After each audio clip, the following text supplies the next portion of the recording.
I learn in this letter that Don Pedro of Aragon comes this night to Messina. He is very near Venice. He was not 3 leagues off when I left him. How many gentlemen have you lost in this action? But few of any sort, and none of me. A victory is twice itself when the achiever returns full numbers. I find here that Don Pedro bestowed much honor upon a young Florentine called Claudio. Much deserved on his part, and equally remembered by Don Pedro. He has borne himself beyond the promise of his age, doing the figure of a lamb at the feast of a lion. He has indeed better expectations, and you must expect of me to tell you how. He hath an uncle here in Messina who will be very much glad of it.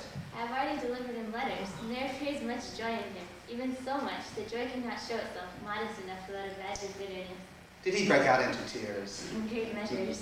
A kind overflow of kindness. There are no faces truer than those that are so washed. How much better it is to weep at joy than to joy at weeping. I pray you, is Signor Montanto returned from the wars, or no? I know none of that name, lady. There was none such in the army of any sort. What is he that you ask, Bernice? My cousin means Signor Benedict of Padua. He's returned, unpleasant as ever he was. And he set up his bills here in Messina and challenged Cupid at the flight, and my uncle's fool reading the challenge subscribed for Cupid and challenged him at the Burbolt. But I pray you, how many hath he killed and eaten in these wars? But how many hath he killed, for indeed I promise to eat all of his killing. Faithfully, you tax Senor Benedict too much, but he'll be meet with you, I doubt it. He has done good service, lady, in these wars. You had musty victual, and he hath halt to eat it. He's a very valiant trencherman. He hath an excellent stomach. And a good soldier too, lady. And a good soldier to a lady. But what is he to a lord? A lord to a lord, a man to a man, stuffed with honorable virtues. It is so indeed. He's no less than a stuffed man. But for the stuffing, well, we are all mortal. You must not mistake my niece. There is a kind of merry war betwixt Senor Benedict and her. They never meet, but there's a clash of wits between them. Alas, he gets nothing by that. In our last conflict, 4 of his 5 wits went halting off, and now is the whole man governed with 1. So that if he have wit enough to keep himself warm, let him bear it for a difference between himself and his horse, for it is all the wealthy he hath left to be known a reasonable creature. Oh, who is his companion now? He hath every month a new sworn brother. Is it possible? Very easily possible. He wears his faith, but it's the fashion of his hat. It ever changes with the next block. I see, lady. The gentleman is not in your book. No, if he were, I'd burn my study. But I pray you, who is his companion? Is there no young squarer now that will make a voyage with him to the devil? He is mostly in the company of the right noble Claudio. Oh, Lord, he'll hang upon him like a disease. He's sooner caught in the pestilence, and the taker runs presently mad. God help the noble Claudio. If he had caught the Benedict, it would cost him 1,000 pounds ere he be cured. I will hold friends with you, lady. Do, good friend. You will never run mad, niece. No, not till about January. Don Pedro is approached. Good Signor Leonato, have you come to meet your trouble? The fashion of the world is to avoid cost, but you encounter it. Never came trouble to my door in the likeness of your grace, for trouble having gone, comfort should remain. But when you depart from me, sorrow abides and happiness takes its leave. You embrace your charge too willingly. I think this is your daughter? Her mother hath many times told me so. Were you in doubt, sir, that you asked her? Senor Benedict, no. For then were you a child. Ah, you have it full, Benedict. We may guess by this what you are, being a man. Truly, the lady fathers herself. Be happy, lady, for you are like an honorable father. If Signor Leonato be her father, she would not have his head on her shoulders for all Messina, like him as she is. I wonder that you should still be talking, Signor Benedict. Nobody marks you. What, my dear Lady Disdain? Are you yet living? Is it possible Disdain should die when she has such mean food defeated as Signor Benedict? Courtesy herself must convert to disdain if you come in her presence. Oh, then it's courtesy a turncoat. But it is certain I am loved of all ladies, only you excepted. And I could find in my heart that I have not a hard heart, for truly, I love none. A dear happiness to women, for else they would have been troubled with a pernicious suitor. I thank God in my cold blood that I'm of your humor for that. I'd rather hear my dog bark at a crow than a man swear he loves me. God keep your ladyship still in that mind, so some gentleman or other shall escape a predestinate scratched face. Scratching did not make it worse if such a face as yours were. Well, you are a rare parrot teacher. The word of my tongue is better than a beast of yours. I would my horse have the speed of your tongue. And so good a continuer. But keep your way in God's name, I have done. Oh, you always end with the jade trick. I know you old. That is the sum of all, Leonato. Signor Claudio, Signor Benedict, My dear friend Leonardo hath invited you all. I tell him we shall stay here at least a month, and he heartily prays some occasion may detain us longer. I dare swear he is no hypocrite, but prays from his heart. If you swear it, my lord, you will not be forsworn. Let me bid you welcome, my lord, being reconciled to the prince, your brother. I owe you all duty. I thank you. I am not of many words, but I thank you. Please, your grace, lead on. Ah, your hand, Leonardo. We will go together.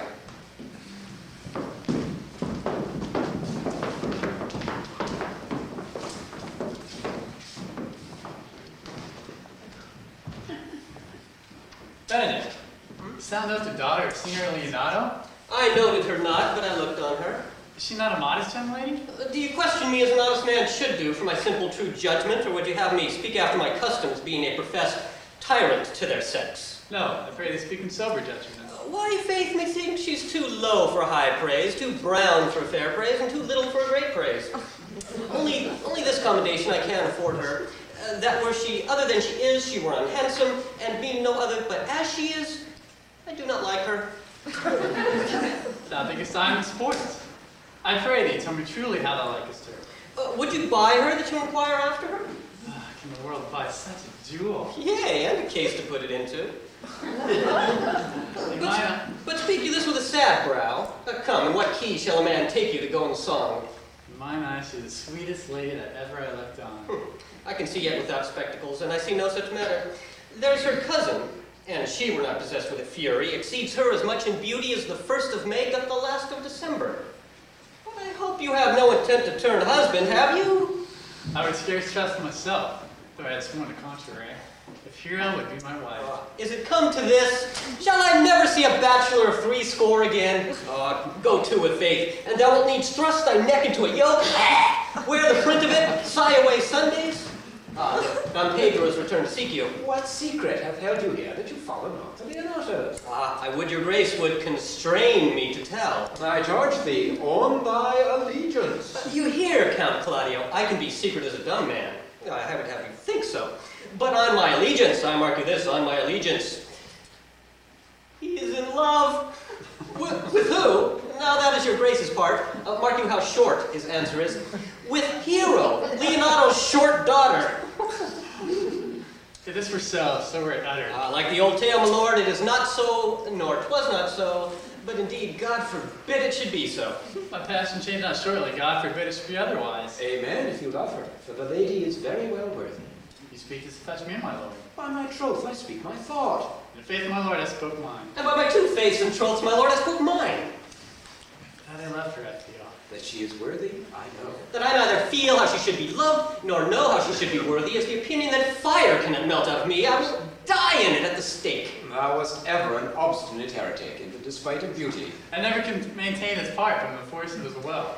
That a woman conceived me, I thank her. That she brought me up, I likewise give her most humble thanks. But that I will hang my bugle in an invisible baldric. All women shall pardon me, I will live a bachelor. I shall see thee, ere I die, look pale with love. With anger, with sickness, or with hunger, my lord, not with love. Prove that ever I lose more blood with love than I get again with drinking. Pick out mine eyes with a ballad maker's pen and hang it over the door of a brothel house, a sign of blind Cupid. Well, if ever thou dost fall from this vein, that will prove a notable argument. If I do, hang me in a bottle like a cat and shoot at me, and he that hits me let him be clapped on the shoulder and called Adam. Well, as time shall try, in time the savage bull doth bear the yoke. The savage bull may, but if ever the sensible Benedict bear it, pluck off the bull's horns and set them in my forehead. And let me be vilely painted, and in such great letters as they write, here is good horse to hire. Let them signify under my sign, here you may see Benedict, the married man. This should never happen. Thou wouldst be born mad. Nay, if Cupid had not spent his quiver in Venice, thou wilt quake with it shortly. I look for an earthquake too, then. Well, you will temporize with the hours. In the meantime, good sir, repair to Leonardo's, commend me to him, and tell him I will not fail him at supper, for indeed he hath made great preparation. I have almost matter enough in me for such an embassage, and so I commit you. To the tuition of God for my house, if I had. The 6th of July, your loving friend, Benedict! Nay, mock not, mock not. The body of your discourse is sometime guarded with fragments, and the guards are but slightly basted on neither. Ere you flout old ends any further, examine your conscience. So I leave you. My liege. Your Highness not meeting me good. My love is thine to teach. Teach it but how. Thou shalt see how apt it is to learn any hard lesson that may do thee good. Hath Leonardo any son, my lord? No child but hero. She's his only heir. Dost thou affect her, Claudio? Oh, my lord. When you went onward on that inward action, I looked upon her with the soldier's eye that light, but had a rougher task in hand than to drive life into the name of love. But now in return, the war thoughts have left their places vacant. In their rooms confirm me in soft and delicate desires, all proud to me how fair young hero is, saying, I like their arrogant to wars. Thou wilt be like a lover presently, and tire the hero with a book of words. If thou dost love, fair hero, cherish it, and I will break with her and with her father, and thou shalt have her. It was not to this end that thou beganst to twist so fine a story. How sweetly you do minister to love, that no less grief by his complexion. Less when like my two-sided seam, or south of the longer treatise. What need the bridge much broader than the flood? The fairest craft is the necessity. Look, what will serve is fit. 'Tis once thou lovest, and I will fit thee with the remedy. I know you shall have reveling to me. I shall assume thy part in some disguise, and tell fair hero I am Claudio, and in her bosom I'll unclasp my heart, and take her herein captive with the force and strong encounter of my amorous tale. Then after to her father will I break, and the conclusion is, she shall be thine. In practice, let us put it presently.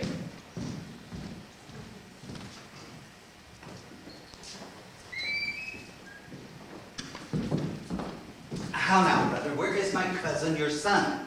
Hath he provided this music? Yes, he is very busy about it. But brother, I have strange news that you have thrown upon him. Are they good? As the event stamps them, but they have a good cover. They show well outward. Prince, Count Claudio, walking in a thick bleached alley in my orchard, were thus much overheard by a good man of mine.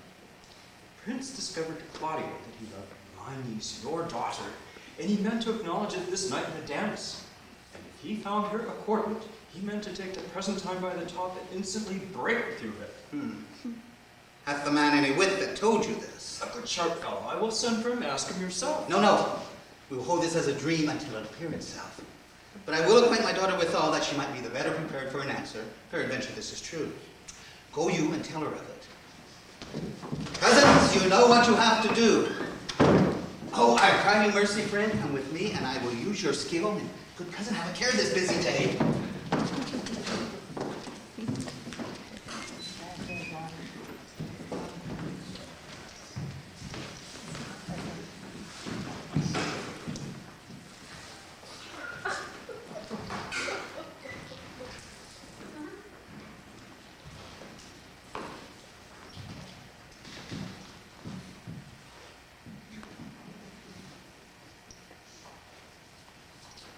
What the good year, my lord? Why are you thus out of measure sad? There is no measure in the occasion that breeds, therefore the sadness is without limit. You should hear reason. And when I have heard it, what blessing brings it? If not a present remedy, at least a patient sufferance. I wonder that thou, being as thou sayest thou art, born under Saturn, goest about to apply a moral medicine to a mortifying mischief. I cannot hide what I am. I must be sad when I have cause and smile at no man's jests. Eat when I have stomach and wait for no man's leisure. Sleep when I am drowsy and tend on no man's business. Laugh when I am merry and claw no man in his humor. Yea, but you must not make the full show of this till you can do it without controlment. You have of late stood out against your brother. He had taken you newly into his grace, where it is impossible you should take true root but by the fair weather that you make yourself. It is needful that you frame this season for your own harvest. I had rather be a canker in a hedge than a rose in his grace. And it better fits my blood to be disdained of all, and to fashion a carriage to rob love from any. In this, though I cannot be said to be a flattering honest man, it must not be denied, but I am a plain-dealing villain. I am trusted with a muzzle and enfranchised with a clog. Therefore I decree not to sing in my cage. If I had my mouth, I would bite. If I had my liberty, I I would do my liking. In the meantime, let me be that I am, and seek not to alter me. Can you make no use for your discontent? I make all use of it, for I use it only. Who comes here? What news, Borachio? Oh, I came yonder from a great supper. The prince, your brother, is royally entertained by Leonardo, and I can give you intelligence of an intended marriage. Will it serve for any model to build mischief on? Or what is he for a fool to betroth himself to unquietness? Marry, it is your brother's right hand. Who? The most exquisite Claudio? Even he. A proper squire. And who? And who? Which way looks he? Marry one hero, the daughter and heir of Leonardo. Very forward march chick. How came you to this? Being entertained for a perfumer, as I was smoking amongst the room, comes me, the prince, and Claudio, hand in sad conference. Why, with me behind the arras, and there heard it agreed upon that the prince should woo a hero for himself, and having obtained her, give her to Count Claudio. Come, let us thither. This may prove food to my displeasure. That young startup hath all the glory of my overthrow. If I can cross him any way, I bless myself every way. You are both sure and will assist me. Oh, to the death, my lord. Let us to the great supper. Their cheer is the greater that I am subdued. With the cooker on my mind. Shall we go prove what's to be done? We'll wait upon your lordship.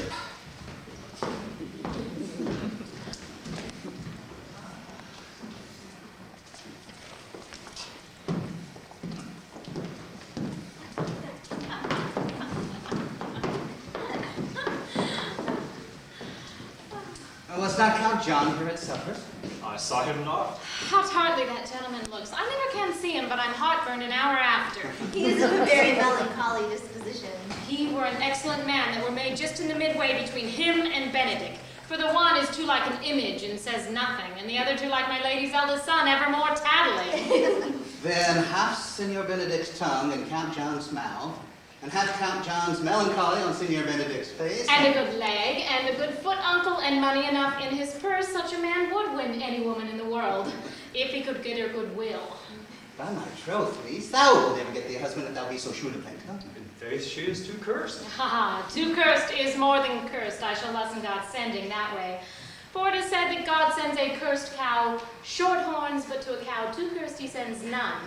So, by being too cursed, God sends you no horns. Just if he send me no husband. For the which blessing I madam upon my knees every morning and evening. Lord, I could not endure a man with a beard on his face. I'd rather lie in the woolen.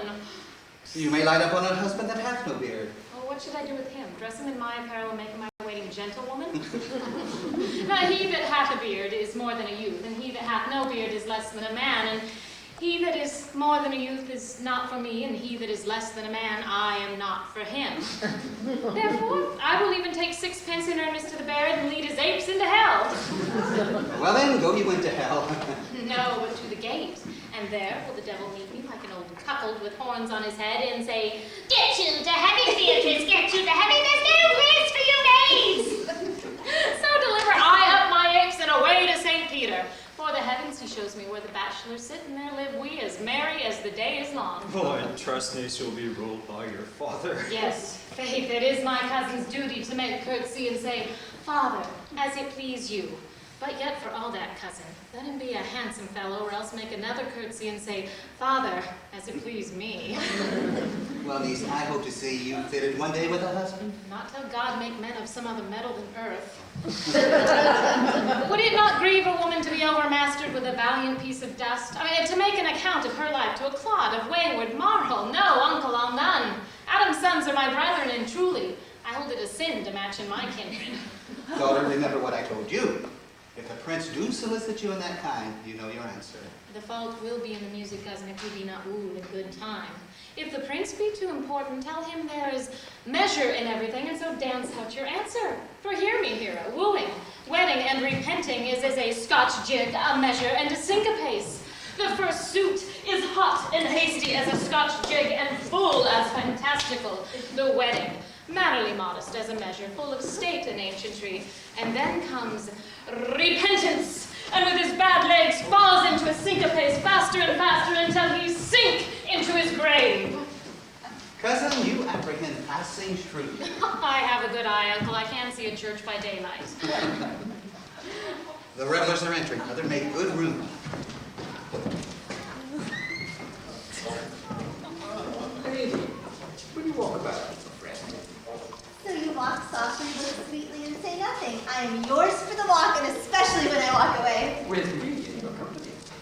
may say so when I please. When please you to say so. When I like your favor, for God defend the lute should be like the case. My visor is still in its root. Within the house is Joe. Why then your visor should be bashed. Speak low, if you speak loud.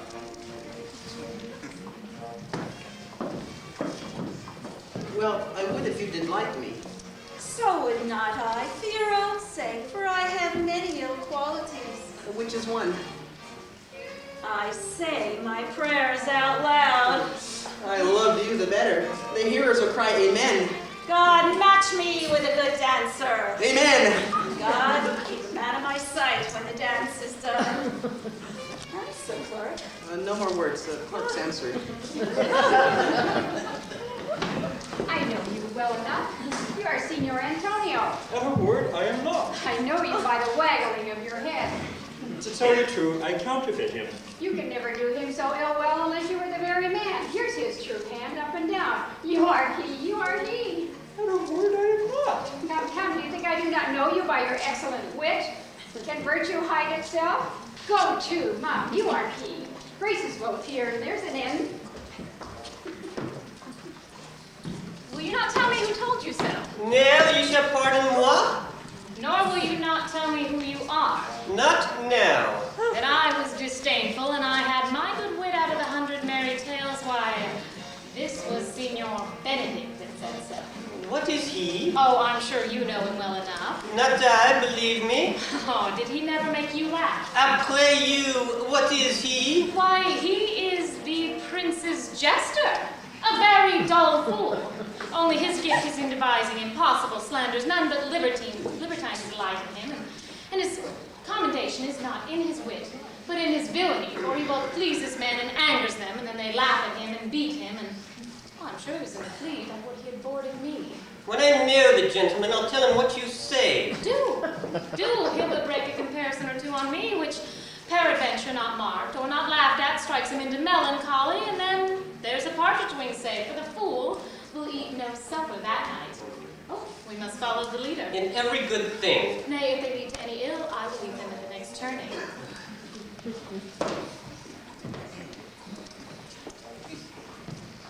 Sure, my brother is amorous on hero and hath withdrawn her father to break with him about it. The ladies follow her, and but one visor remains. No, that's Claudio. I know him by his bearing. Are not you Signor Benedict? You know me well. I am he. Signor, you are very near my brother in his love. He is enamored on hero. I pray you dissuade him from her. She is no equal for his birth. You may do the part of an honest man in it. How many he loves her? I heard him swear his affection. So did I too. He swore he would marry her tonight. Come, let us to the banquet. Thus answered I, name of Benedict. But hear these ill news to the ears of Claudio.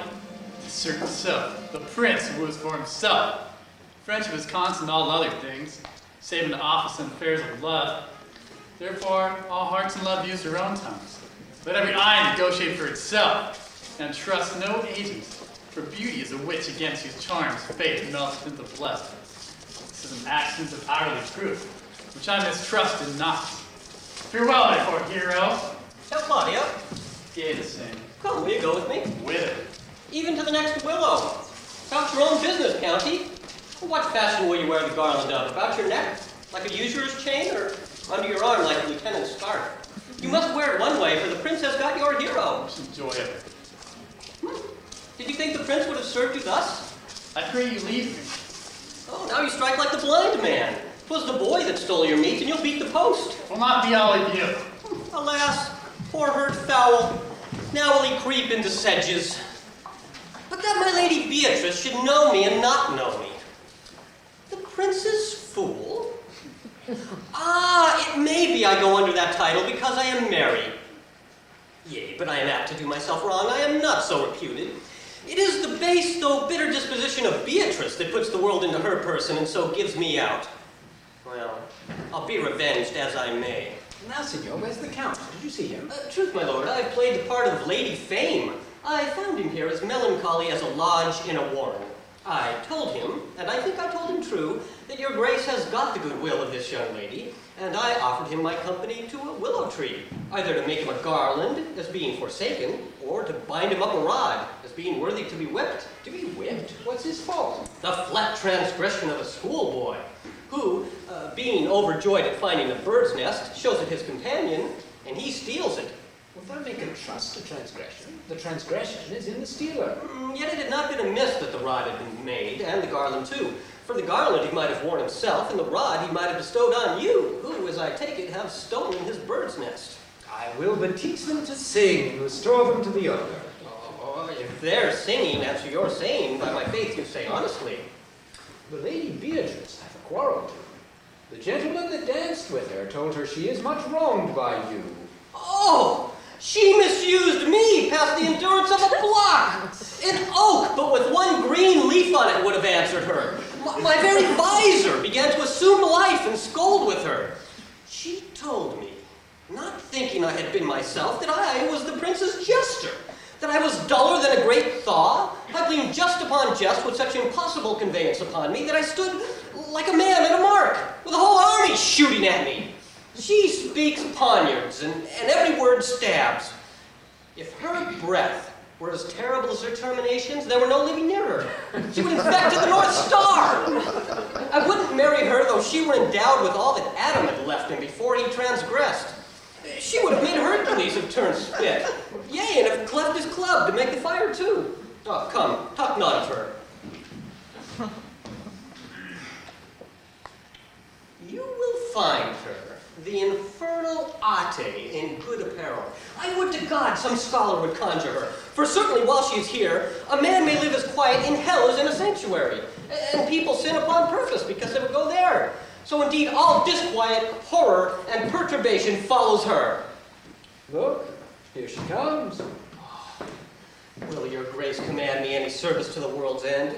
I will go on the slightest errand now to the Antipodes that you can devise to send me on. I will fetch you a toothpicker now from the furthest inch of Asia, bring you the length of Prester John's foot, fetch you a hair from the great Cham's beard, do you any embassage to the pygmies, rather than hold 3 words conference with this harpy. You have no employment for me? None, but to desire your good company. Oh, God, sir, here is a dish I love not. I cannot endure my lady tongue. Come, lady, come. You have lost the heart of Signor Benedict. Indeed, my lord, he lent it me a while, and I gave him use for it. A double heart for his single one. Married once before he won it of me with false dice. Therefore, your grace may well say I have lost it. You have put him down, lady. You have put him down. So I would not he should do me, my lord, lest I should prove the mother of fools. I brought Count Claudio, whom you sent me to seek. Why, how now, Count? Wherefore are you sad? Not sad, my lord. How then? Sick? Neither, my lord. The Count is neither sad, nor sick, nor merry, nor well, but civil, Count. Civil as an orange and something of that jealous complexion. In faith, lady, I think your blazon to be true. Though I'll be sworn if he be so, his conceit is false. Here, Claudio, I have wooed in thy name, the fair hero is won. I have broke with her father, and his goodwill obtained. Name the day of marriage, and God give thee joy. Count, take with me my daughter, and with her my fortunes. His grace hath made the match, and all grace say amen to it. Speak, Count, 'tis your cue. Silence, the prince's heroes of joy. I'd be a little happy if I could say how much. Lady, as you are mine, I am yours. I give away myself to you, and dote upon exchange. Speak, cousin, or if you cannot, stop his mouth with a kiss and let him not speak neither. In faith, lady, you have a merry heart. Yea, my lord, I thank it. Poor fool keeps on the windy side of care. My cousin tells him in his ear that he is in her heart. And so she doth, cousin. Good Lord for alliance, thus goes everyone to the world that I am sunburnt. Let me sit in the corner and cry hi-ho for a husband. Lady Beatrice, I will get you one. I'd rather have one of your father's getting. I think Grace know a brother like you. Your papa got excellent husbands if a maid could come by them. Will you have me, lady? Oh, no, my lord, lest I might have another for working days. Your grace is too costly to wear every day. Oh, but I beseech your grace, pardon me. I was born to speak all mirth and no matter. Your silence most offends me, and to be merry best becomes you. Without a question, you were born in a merry hour. No, sure, my lord, my mother cried. But then there was a star dance, and under that I was born. Cousins, God give you joy. Niece, would you see to those things I asked you about? Oh, I cry you mercy, uncle. By your grace's pardon. By my truth, a pleasant-spirited lady. There is very little of the melancholy element about her, my lord. She is never sad but when she sleeps, and not ever sad then, for my daughter said she often dreams of unhappiness and wakes herself with laughing. She cannot endure to hear tell of a husband. Oh, by no means. She mocks all wooers out of suit. She were an excellent wife for Benedict. Oh, Lord, my Lord. Were they married but a week, they would talk themselves mad. Count Claudio, when mean you to go to church? Tomorrow, my lord. It's having on crutches to love of all its rights. Not till Monday, my dear son, which is hence a just seven-night, and too brief a time, too, to have all things answered my mind. Come, you shake the head at so long a breathing. But I warrant thee, Claudio, the time will not go dully by us. I will, in the interim, undertake one of Hercules' labors, which is to bring Senior Benedict and the Lady Beatrice into a mountain of affection, the one for the other. I will fain have it a match, and I doubt not but to fashion it, if you three will but render so much assistance as I shall give you direction. I am with you, my lord, though it cost me 10 nights watching. And I, my lord. And you too, gentle hero? I will do any modest office, my lord, to help my cousin to a good husband. And Benedict is not the unhopefulest husband that I know. Thus far can I praise him. He is of a noble strain, of approved valor and confirmed honesty. I will teach you how to humor your cousin, that she shall fall in love with Benedict. And I, with your two helps, will so practice on Benedict that in despite his quick wit and his queasy stomach, he shall fall in love with Beatrice. If we can do this, Cupid is no longer an archer. His glory shall be ours, for we are the only love gods. Go in with me, and I will show you my gift. It is so. The Count Claudio shall marry the daughter of Leonato. Yea, lord, but I can cross it. Any bar, any cross, any impediment will be medicinable to me. I am sick in displeasure to him, and whatsoever comes athwart his affection ranges evenly with mine. How canst thou cross this marriage? Oh, not honestly, my lord, but so covertly the no dishonesty shall appear in me. Show me briefly how. I think I told your lordship a year since how much I'm in the favor of Margaret, the gentle waiting woman to hero. I remember. I can, at any unseasonable instant of the night, appoint her to look out her mistress' chamber window. What life is in that to be the death of this marriage? The poison of that lies in you to temper. Go you to the prince your brother. Spare not to tell him he has wronged his honor and married the renowned Claudio, whose estimation you mightily hold up to a contaminated stale such as Hero. What proof shall I make of that? Proof enough to misuse a prince, vex Claudio, undo a hero, and kill Leonato. Look you for any other issue? Only to spite them, I will endeavor anything. Go then. Find me a meet hour to draw Don Pedro and the Count Claudio alone. Tell them that you know that Hero loves me. Intend a type of zeal both of the prince and Claudio, as in love of your brother's honor who has made this match, and his friend's reputation, which is like to be cozened with the semblance of a maid that you have discovered thus. I will scarcely believe this without trial, so give them instances which shall bear no less likelihood than to see me at her chamber window. Hear me call Margaret Hero. Hear Margaret term me Claudio, and bring them to see this the very night before the intended wedding. For in the meantime I shall so fashion the matter that Hero shall be absent. And there shall appear such seeming truth of Hero's disloyalty, that jealousy shall be called insurance, and all preparations overthrown. Grow this to what adverse issue it can, I will put it in practice. Be cunning in the working this, and thy fee is 1,000 ducats. Be constant in your accusations, and my cunning shall not shame me. I will presently go learn their day of marriage.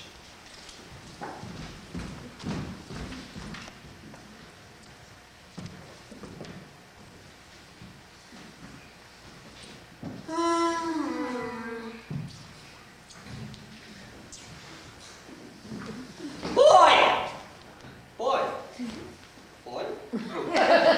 In my chamber window lies a book. Bring it hither to me in the orchard. Oh, but I am here already, sir. I know that, but I would have thee hence and here again.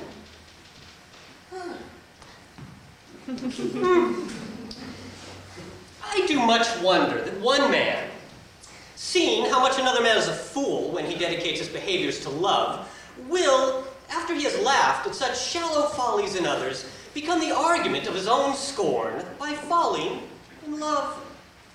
And such a man as Claudio. I have known when there was no music with him but the drum and the fife. Now would he rather hear the tabor and the pipe? I have known when he would have walked 10 miles afoot to see a good armor. Now will he lie 10 nights awake, carving the fashion of a new doublet. He was wont to speak plain and to the purpose, like an honest man and a soldier. Now is he turned orthography. His words are a very fantastical banquet, just so many strange dishes. May I be so converted and see with these eyes? I cannot tell.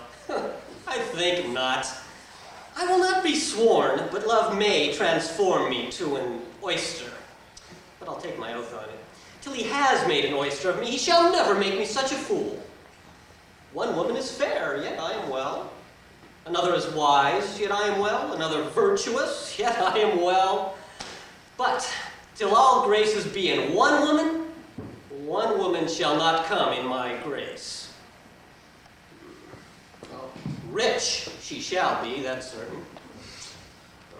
Oh, wise, or I'll none. Virtuous, or I'll never cheapen her. Fair, I'll never look on her. Oh, mild, or come not near me. Noble, or not I for an angel. Of good discourse, an excellent musician, and her hair shall be... Oh, of what color, please God? Oh, the prince, and Monsieur Love. I will hide me in the arbor. Come, shall we hear this music? Yeah, my good lord, how still even is, and such on purpose to grace harmony. See where Benedict hath hid himself? Oh, very well, my lord. Come, Balthazar, we'll hear that song again. Yea, my lord, that's not so bad a voice to slender music more than once. Which is the witness still of excellency to put a strange face on her own perfection. I pray thee sing, and let me woo no more. Since you speak of wooing, I will sing. Since many a wooer doth commence his suit, to her he thinks not worthy. Yet he woos, yet will he swear he loves. Nay, pray thee come, or if thou wilt hold vulgar argument, do it in notes. Note this before my notes. There's not a note that's worth the noting. Why, these are very crotchets that she speaks. Notes, forsooth, and nothing. Now, divine air, now is his soul ravished. Is it not strange that sheep's guts should hail souls out of men's bodies? Well, a horn for my money when all's done. Sometimes I wonder why I spend the lonely night dreaming of a song. The melody haunts my reverie, and I am once again with you when our love was new, and each kiss an inspiration. But that was long ago. Now my consolation is in the stardust of a song beside the garden wall, where stars are bright. You are in my arms. The nightingale tells his fairy tale of paradise where roses grew. Though I dream in vain, in my heart it will remain a stardust melody, a melody of love's refrain.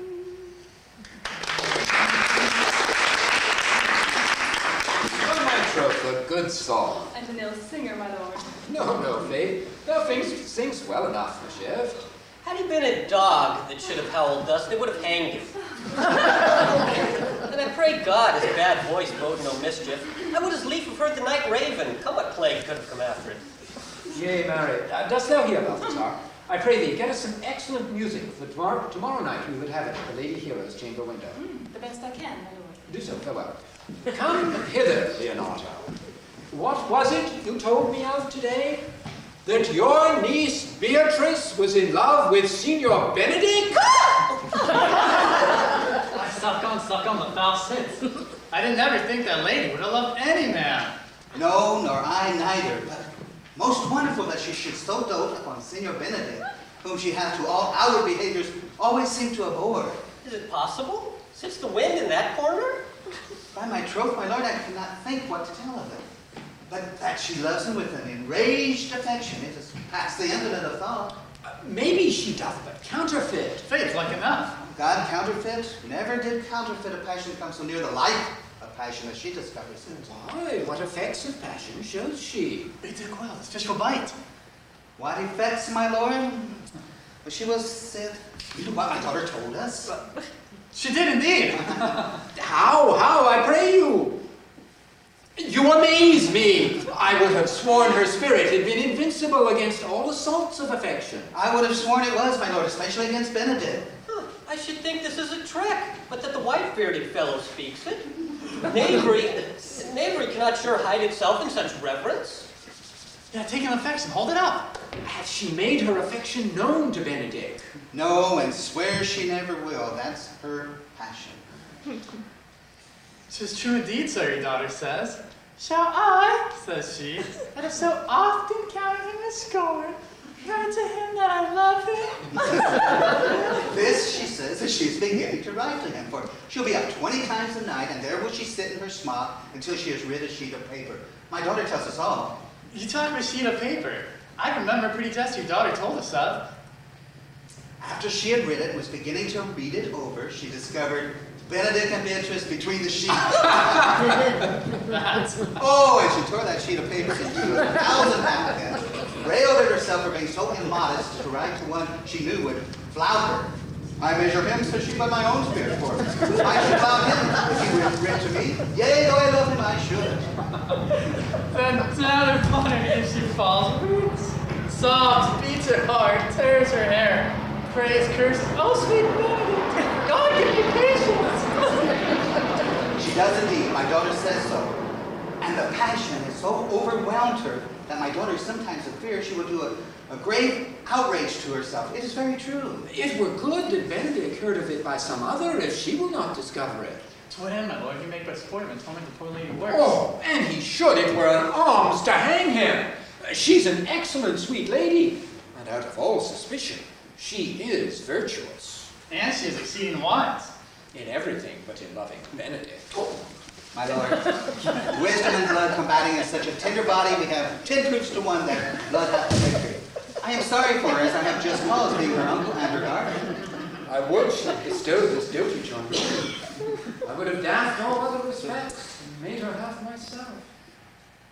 But I pray you, tell Benedict of it, hear what I will say. Were it good, you think? Hero thinks surely she will die. For she says she will die if you love her not. She will die ere she make her love known. She will die if you woo her, rather than make one breath of her accustomed crossiness. She doth well. If she should make tender of her love, 'tis very possible he'll scorn it. For the man, as you know all, hath a contemptible spirit. He is a very proper man. Oh, he hath a good outward happiness. Before God, in my mind, very wise. He doth show some sparks that are like wit. And I take him to be valiant. As Hector, I assure you. And in the managing of quarrels, you may say that he is wise, for either he avoids them with great discretion, or undertakes them with most Christian-like fear. If he does fear God, he must necessarily keep the peace. If he break the peace, he ought to enter a quarrel with fear and trembling. And so will he do. For the man doth fear God, howsoever it seems not in him by some large jests he will make.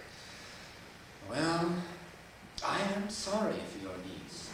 Shall we go seek Benedict and tell him of her love? No, never tell him, my lord. Let her wear it out with good counsel. Nay, that were impossible. She may wear her heart out first. Well, we will hear further of it by your daughter. Let it cool the while.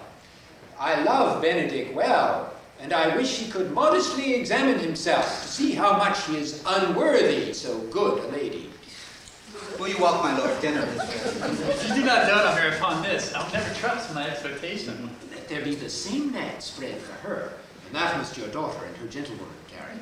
The sport will be when they hold one an opinion of the other's dotage, and no such matter.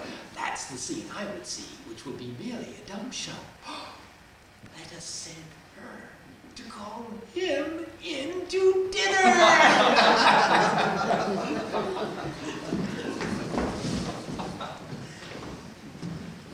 This can be no trick.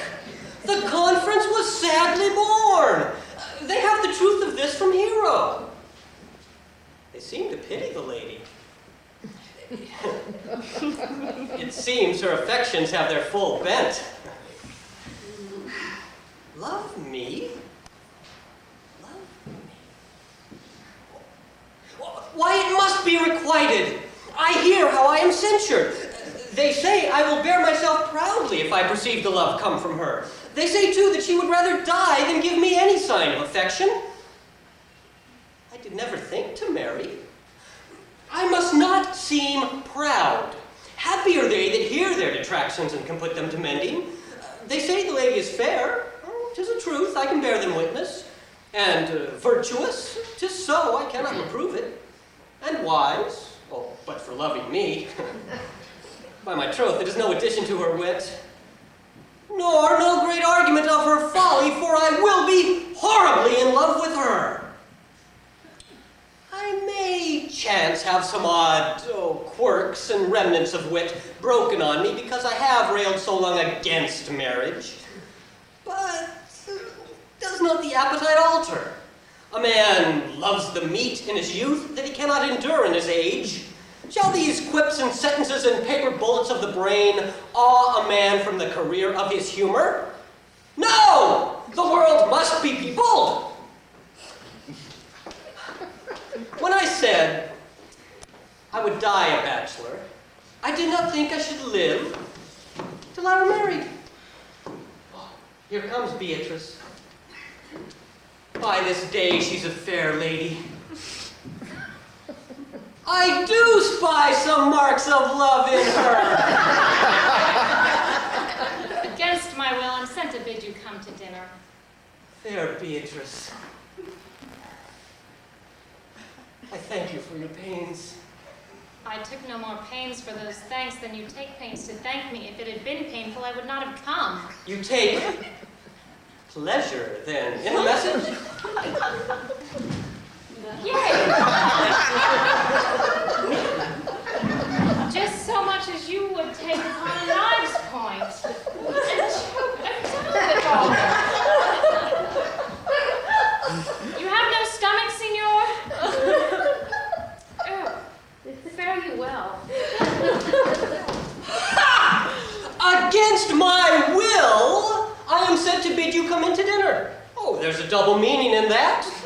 I took no more pains for those thanks than you take pains to thank me. Well, that's as much as to say any pains I take for you is as easy as thanks. If I do not take pity of her, I am a villain. If I do not love her, I am the prince's fool. I will go get her picture.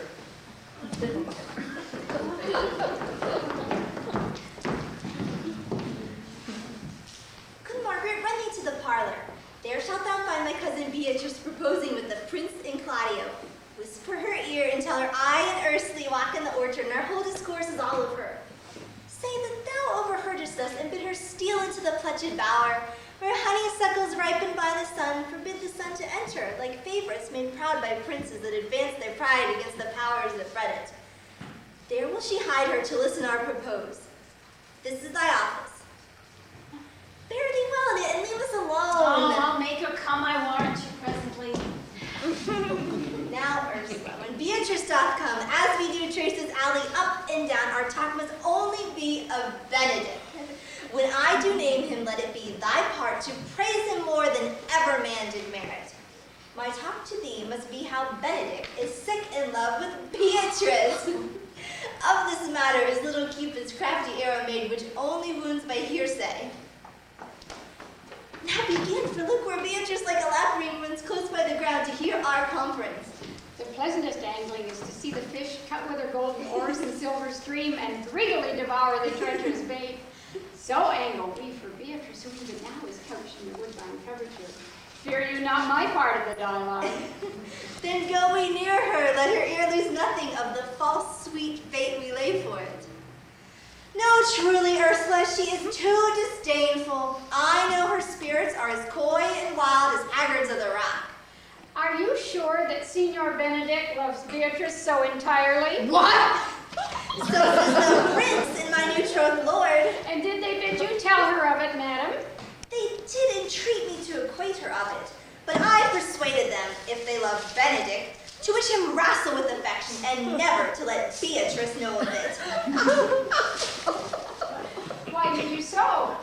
Does not the gentleman deserve as full, as fortunate a bed as Beatrice shall come upon? Oh, God of love! I know he doth deserve as much as may be yielded to a man, but nature never framed a woman's heart of prouder stuff than that of Beatrice. Disdain and scorn ride sparkling in her eyes, misprizing all they look on. And her wit values itself so highly that to her all matter else seems weak.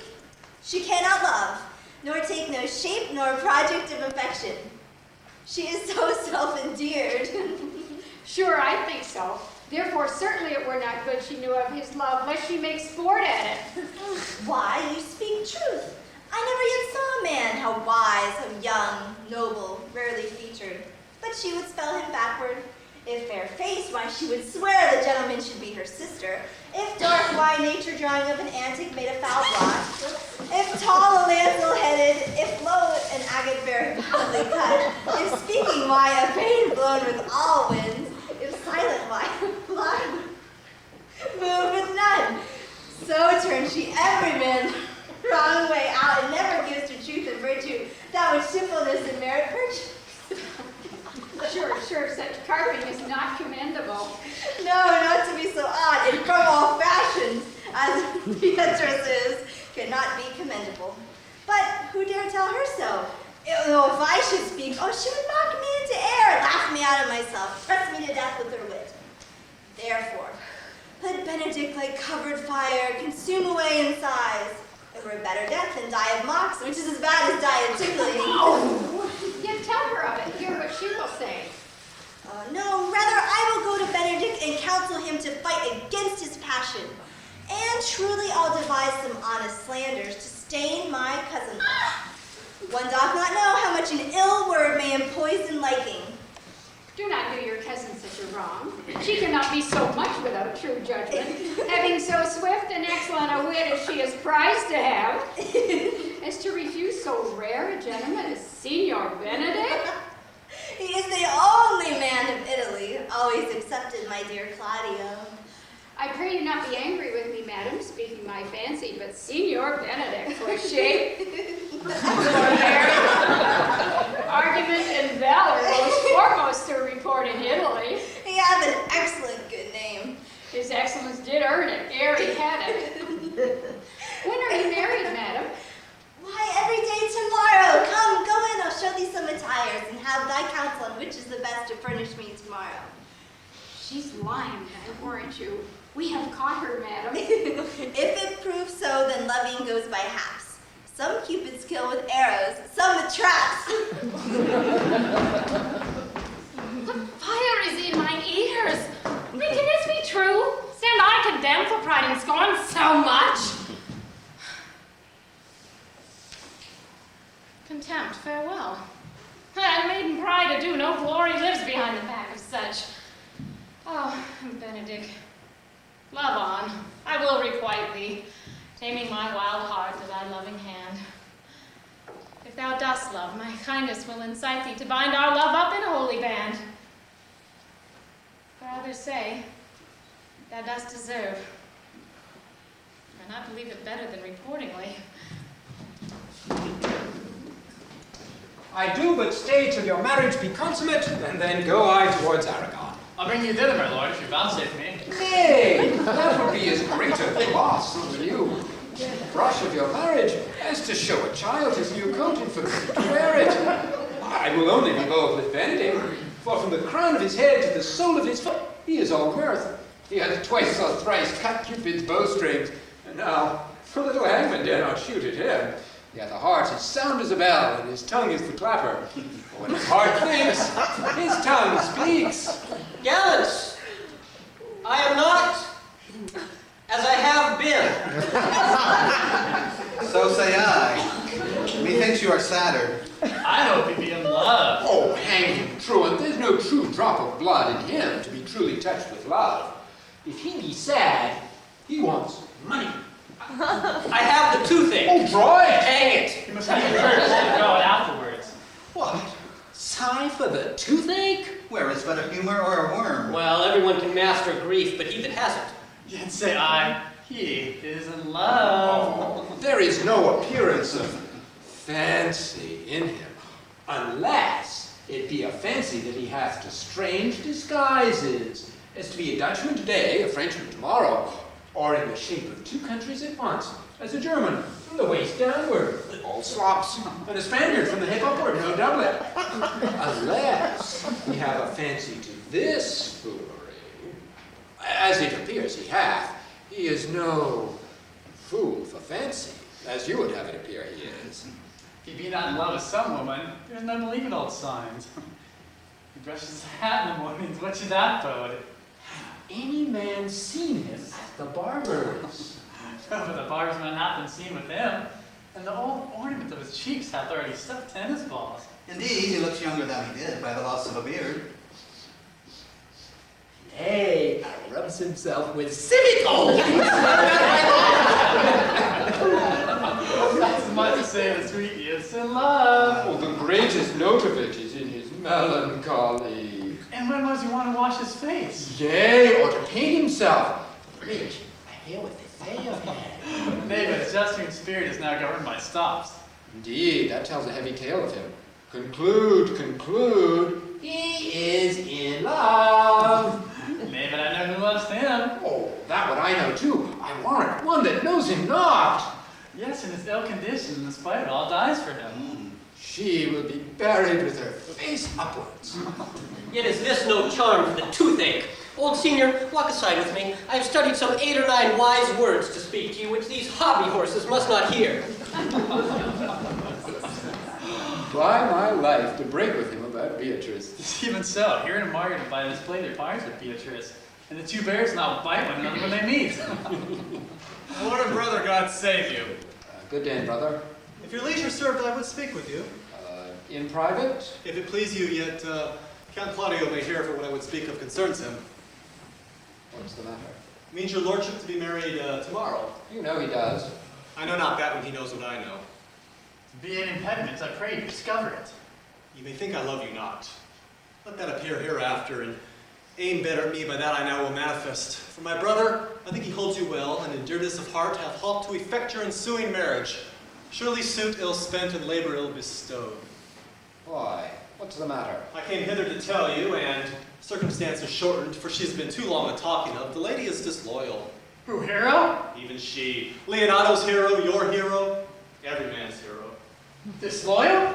The word is too good to paint out her wickedness. I could say she were worse. Think you of a worse title, and I will fit her to it. Wonder not till further warrant. Go but with me tonight, you will see her chamber window entered, even the night before her wedding day. If you love her then, tomorrow wed her, but it would better fit your honor to change your mind. May this be so? I will not think it. If you dare not trust that you see, confess not that you know. If you will follow me, I will show you enough. And when you have seen more, and heard more, proceed accordingly.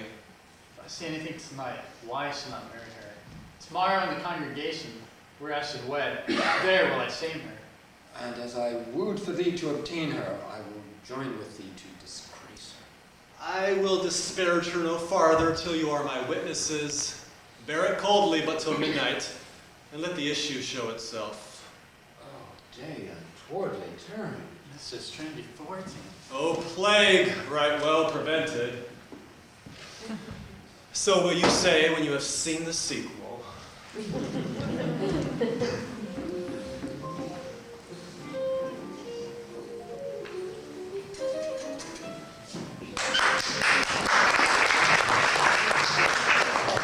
Here I also were a pity they should suffer salvation, body and soul. Nay, that were a punishment too good for them, if they have any allegiance in them, being chosen for the prince's watch. Well, give them their charge, Don Pedro. First, who think you the most disheartless man to be constable? You about upcakes are in Georgiana Seacold, where they can write and read. Come hither, neighbor Seacold. God hath blessed you with a good name. To be a well-favored man is the gift of fortune, but to write and read comes by nature. Both Bridge Master Hunter. You have! I knew it would be your answer. Oh, well, for your favor, sir, why, give God thanks and make no boast of it. And for your writing and reading, well, let it appear there is no need of such vanity. You are thought here to be the most senseless and fit man for the constable of the watch. Therefore, bear you the lamp. This is your charge. You shall comprehend all manner men. You are to bid any man stand in the prince's name. How if he will not stand? Why then, let him go, and call the rest of the watch together, and thank God you are a bit of a knave. Well, if he cannot stand when he's bidden, he's none of the prince's subject.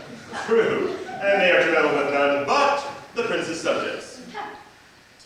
You shall also make no noise in the streets, for the watch to babble and to talk is most tolerable and not to be endured. We would rather sleep than talk. We know it belongs to a watch.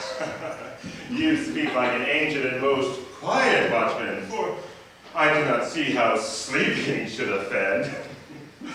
Only take care that your bills be not stolen. Well, you are to call at all the alehouses and bid those that are drunk get them to bed. How if they will not? Why then let them alone till they are sober. If they make you not then the better answer, you may say them not the men you took them for. Well, sir. If you meet a thief, you may suspect him by virtue of your office to be no true man. And for such kind of men, the less you make or meddle with them, why, the more is for your honesty. But if we know him to be a thief, shall we not lay hands on him? True, by your office I think you could. But the most peaceable way for you, if you do take a thief, is to let him show himself what he is and steal out of your company. You have always been called a merciful man, pardon me. Truly, I would not hang a dog by my will, much more a man who have any honesty in him. If you hear a child cry in the night, you must call to the nurse and bid her to still it. How if she be asleep and will not hear us? Why then depart in peace, and let the child wake her with crying. For the ewe that will not hear her lamb when it bays, will never answer a calf when he bleats. Just very true.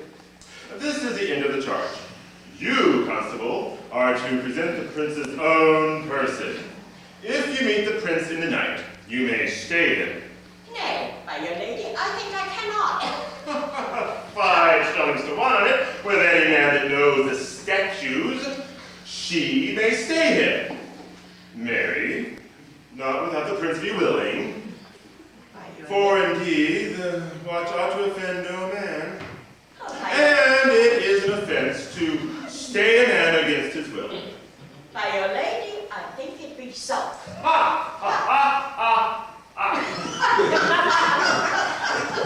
Well, masters, good night.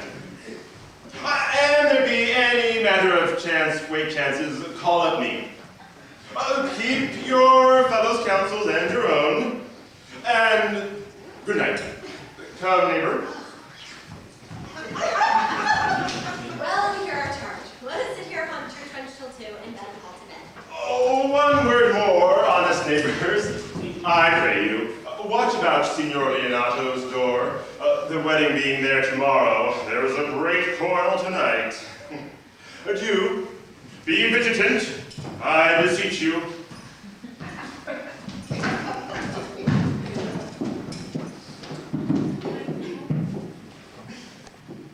What? Conrad? Peace, stir not. Conrad, I say! Here, man, I am at thy elbow. Mass, my elbow itched. I thought there was a scab follow. I'll hold thee an answer for that. Now, forward with thy tale. Stand thee close then under this penthouse. For it drizzles rain, and I will, like a true drunkard, utter all to thee.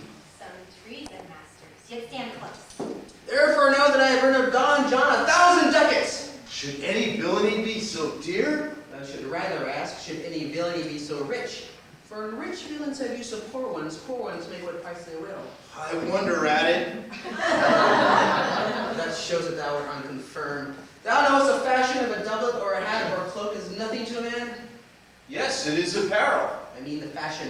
Yes, the fashion is the fashion. Hush, I may as well say a fool's a fool. But seest thou not what a deformed thief this fashion is? I know that deformed.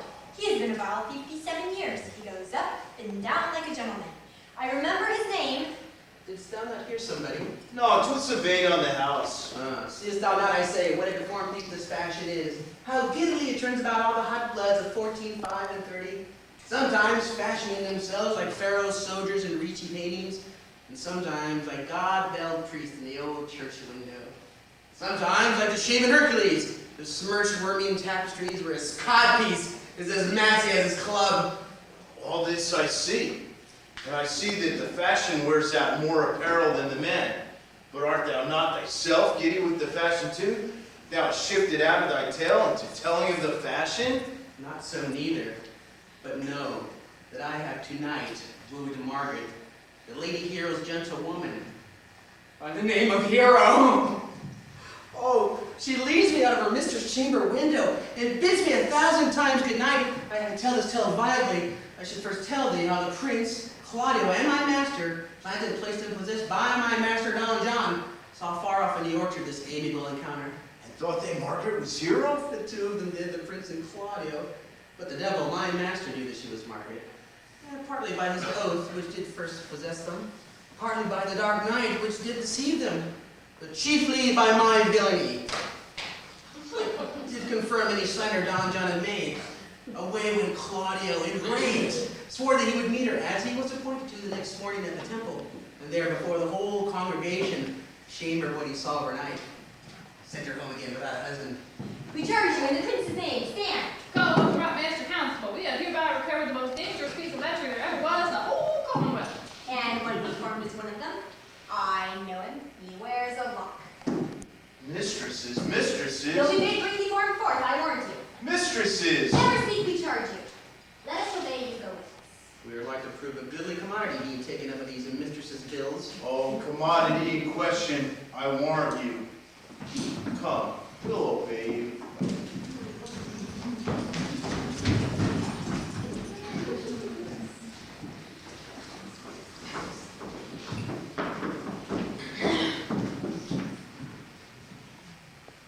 Wake my cousin Beatrice and desire her to rise. I will, lady. And bid her come hither. Troth, I think your other Robato were better. No, pray thee, good Meg, I'll wear this. My troth is not so good, and I warrant your cousin will say so.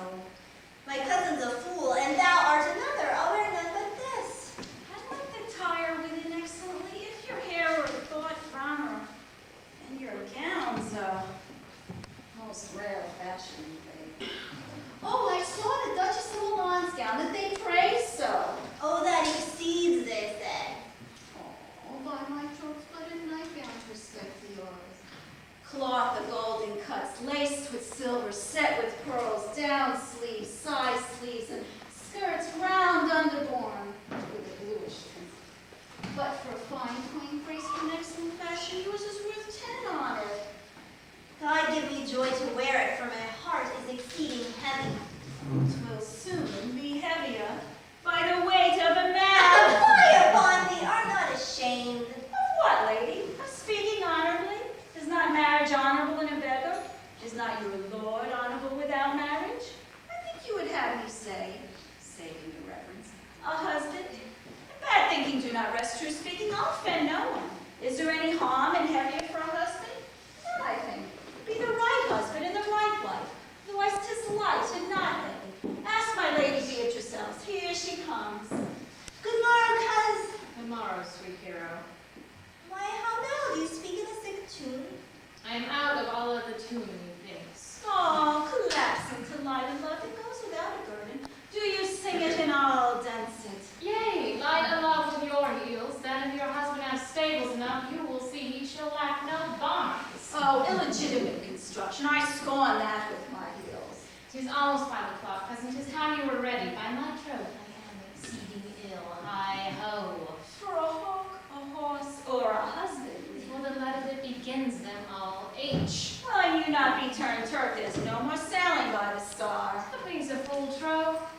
Nothing I, but God, send everyone their heart desire. Oh, these gloves the Count sent me, they're an excellent perfume. I am stuffed, cousin, I cannot smell. I'm made and stuffed. Now there's a good catching of cold. God help me, how long have you professed apprehension? Ever since you left it, doth not my wit become me rarely. It is not seen enough. You should wear it in your cap. By my troth, I am sick. Get you some of that Claudius Benedictus and lay it to your heart. It is the only thing for a qualm. There thou bringest her with the little. Benedictus? Why Benedictus? You have some moral in this Benedictus. Moral? No, by my truth, I have no moral meaning. I'm that pure, holy this. You may think perchance that I think you're in love. Hey, by lady, I'm not such a fool for this what I think, nor this not to think what I can, for indeed I cannot think. If I were to think my heart out of thinking that you're in love, or will be in love, or can be in love. Yet Benedict was such another, now he has become a man. He swore he would never marry, yet now despite of his heart, he eats his leave without grudging. And how you will be converted, I know not. Yet methinks you look with your eyes as other women do. What pace is this that thy tongue keeps? Not a false gallop. Madam, withdraw. The prince, the count, Senior Benedict, Don John, and all the gallants of the town come to fetch you to the church. Come to dress me, good cousin, good night, Ursula.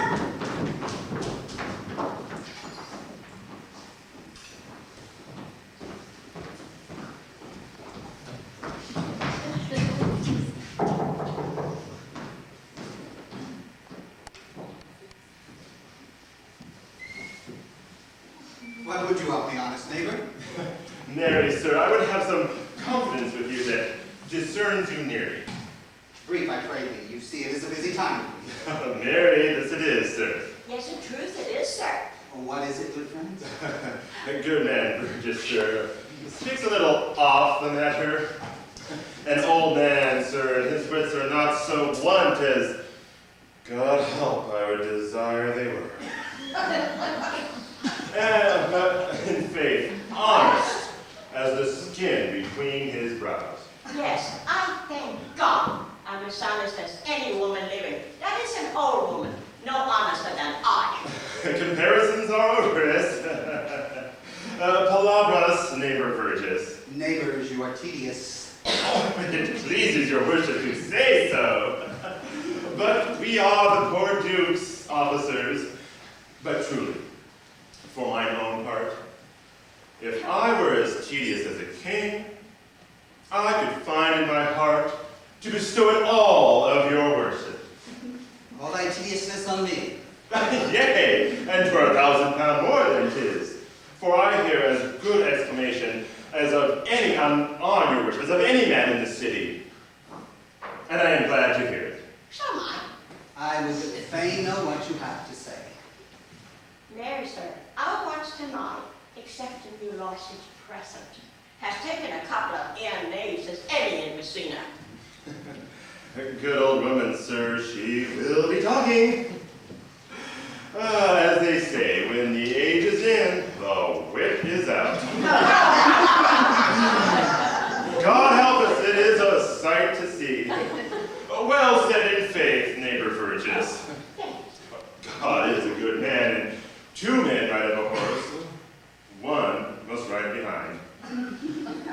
But an honest soul and face her by my troth she is, as ever broke bread. Indeed, neighbor, she comes too short of you. Gifts that God gives. I must leave you. Oh, one word, sir. Our watch, sir, have indeed comprehended two auspicious men, and we would have them this morning examined before your worship. Take your examination and bring it me. For I'm in some haste now, as it appear to you. It shall be sufficient. Have some wine before you go. Fare you well. My lord, they stay for you to give your daughters for a husband.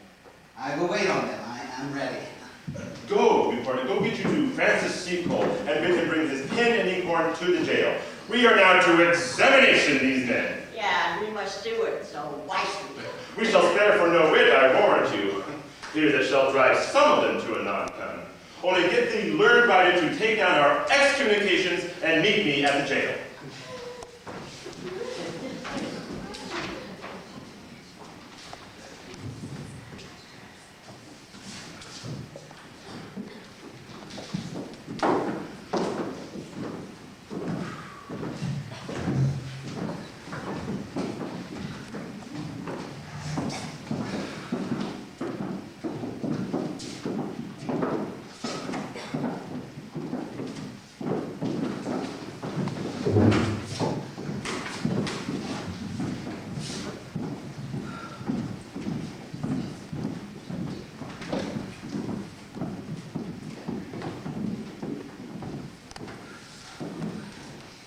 Come, Friar Francis, be brief, only to the plain form of marriage, and you shall recount the particular duties afterwards. You come hither, my lord, to marry this lady? No. To be married to her, Friar, you come to marry her. Lady, you come hither to be married to this count? I do. If either of you know of any inward impediment why the two of you should not be conjoined, I charge you on your souls to utter it. Know you any hero? None, my lord. Know you any count? I dare make his answer none. Oh, what men dare do, what men may do, what men daily do, not knowing what they do. Oh, now interjections? Why then somebody of laughing is ha ha he. Stand by, Friar. Father, by your leave, would you have free and unconstrained soul, even this maid, your daughter? As freely my servant God did give her me. What if I to give you back his word may account for his rich and precious gift? Nothing, unless you render her again. Sweet prince, you have noble thankfulness. There, Leonardo! Take her back again! Give not this rotten orange to your friend. She's but a sign and semblance of her honor. Behold, how like a maid she blushes here. For what authority and show of truth can cunning sin cover itself withal? Comes not that blood as modest Adam's to witness simple virtue? Would you not swear, all of you that see her, that you were made by these exterior shows? But she is none. She knows the heat of a luxurious bed. Her blush is guiltiness, not modesty. What do you mean, my lord? Not to be married, not to knit my soul to an approved wanton. Dear my lord, if you in your own proof have vanquished the resistance of youth and have made defeat of her I know virginity. you will say, if I had known her, she did embrace me as a husband and so extenuate beforehand sin. No, Leonardo, I never tempted her with a word too large, but as a brother to his sister showed bashful sincerity and comely love. Seemed I ever otherwise to you? Out of me singing, I will write against it. You seem to me as Diana in her orb, as chaste as a bud ere it be blown. But you are more intemperate in your blood than Venus, or those pampered animals are great in savage sensuality. Is my lord well that he does speak so wide? Sweet prince, why speak not you? What should I speak? I stand dishonored that have gone about to link my dear friend to a common stable. These things being spoken, do I dream? Sir, they are spoken, and these things are true. This looks not like a nuptial. Leonardo, stand not here. Is this the prince? Is this the prince's brother? Is this face of heroes? Our eyes are own? All this is so, but what of this, my lord? Remove one question to your daughter by that fatherly and comely power you have of your bitter answer truly. I charge thee do so as thou art my child. God defend me, how am I beset? What kind of catechizing call you this? To make you answer truly to your name. Is it not hero? Who can blot that name with any just reproach? Mary, that can't hero. Hero itself can blot out hero's virtue. What man was he talking to yesternight? I didn't win betwixt 12 and 1. Now if you're a maid, answer to this. I talked with no man at that hour, my lord. Why then are you no maid? Fear not. I am sorry, you must hear. But on mine honor, myself, my brother, and this grieved count did see her, hear her, at that hour unmeet, talk with a ruffian at her chamber window, who hath most like a liberal villain confessed the vile encounters they have had 1,000 times. Fie, they are not to be named, my lord, not to be spoke of. There is not chastity enough a language without offense to utter them. Thus, pretty lady, I am sorry for thy much misgovernment. You would hear us thou then, if half the outward graces had been placed about thy thoughts and counsel of thy heart. But fare thee well, most fair, most foul. Farewell, thou pure and pining impious purity. For thee I'll lock up all the gates of love, and on my eyelids shall conjecture hang, to turn all beauty into thoughts of harm, and never shall it be more gracious. Hath no man's dagger here a point for me? Why, now, cousin, where will sink you down? Come, let us go. These things come thus to light, smother her spirits up. How doth the lady? Head, I think. Help, uncle! Hero. Hero. Uncle! Signor Benedict, the friar! Oh, fate, turn not back thy heavy hand. Death is the fairest cover for the shame that could be wished for. How now, cousin Hero? Have comfort, lady. Dost thou look up? Yea, wherefore should she not? Wherefore?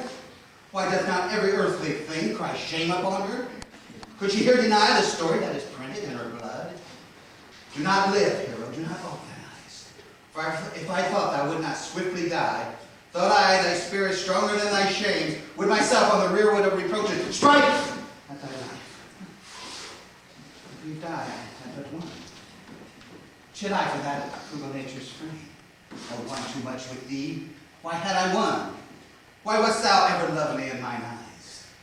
Why had I not with charitable hands took up a beggar's issue at my gate, who, smirched thus, admired and for me, I might say, no part of this is mine. This shame derives itself from unknown loins.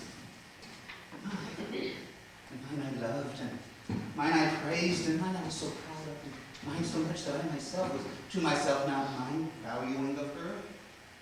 Why she hath fallen into a pit of hate that the white sea hath dropped. It's too few to wash her cleans again, and salt too little which Caesar may give to her foul, conceited flesh. Sir, be patient. For my part, I am so attired in wonder, I know not what to say. On my soul, my cousin is belied. Lady, were you her bedfellow last night? No, truly not. Although until last night I have this 12-month been her bedfellow. Confirmed. Oh, that is stronger maybe which was before, barred up with ribs of iron. With the two princes lie, with Claudio lie, who, loving her so, speaking of her founders, worship with tears. Hence from her, let her die. Hear me a little, for I have only kept silence so long, and given way into this course of fortune, I know never relating. I have seen 1,000 blushing apparitions start into her face.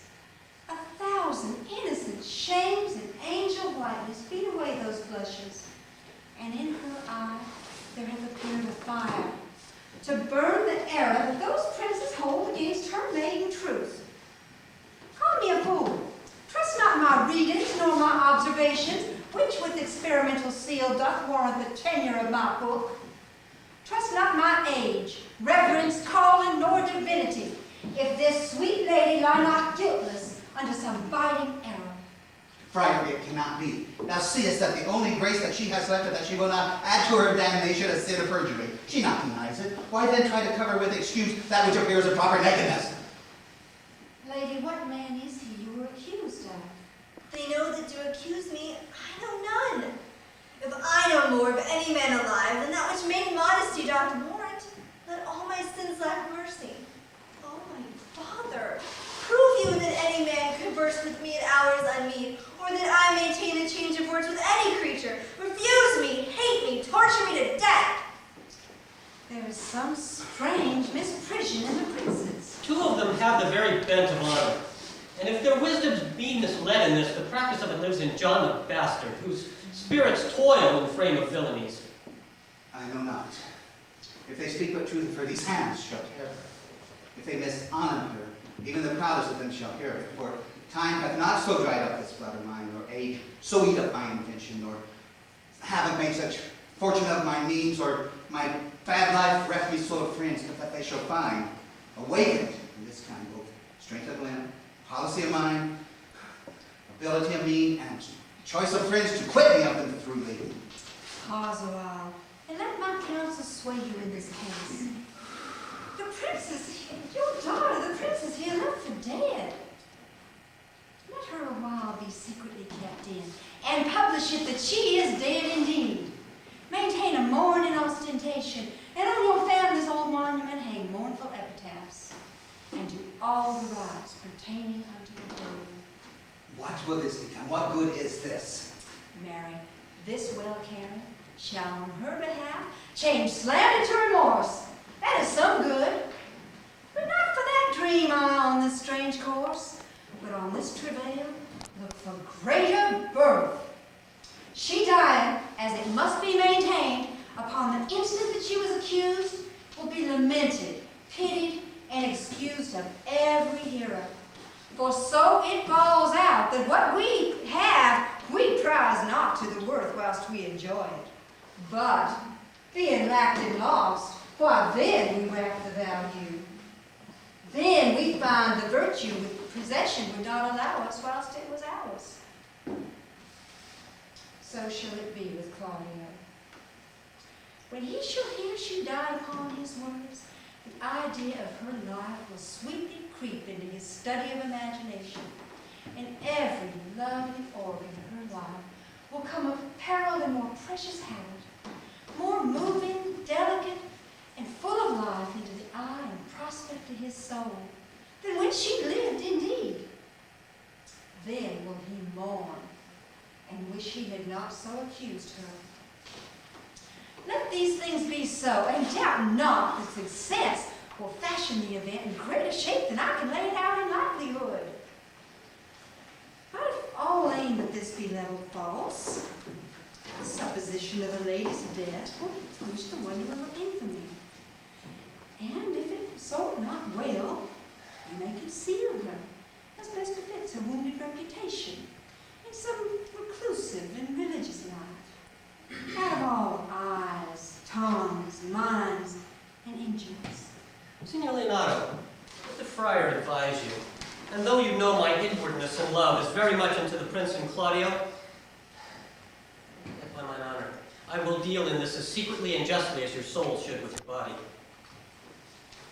Being that I flow in grief, the smallest twine may leave. 'Tis well consented. Presently away, for the strange sores strangely they strain to cure. Come, lady, die to live. This wedding days perhaps be prolonged. Have patience and endure.